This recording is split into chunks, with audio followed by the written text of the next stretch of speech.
Taal Volcano is the most recognizable landmark of Batangas. Standing at only 3 meters above sea level, it is one of the smallest volcanoes in the world. Aside from its size, Taal stands out because of its unique physical features. Inside the Taal volcano's caldera lies the beautiful Taal Lake, which surrounds more than 40 craters and cones.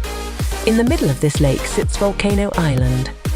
At the center of Volcano Island is another lake referred to as the main crater lake.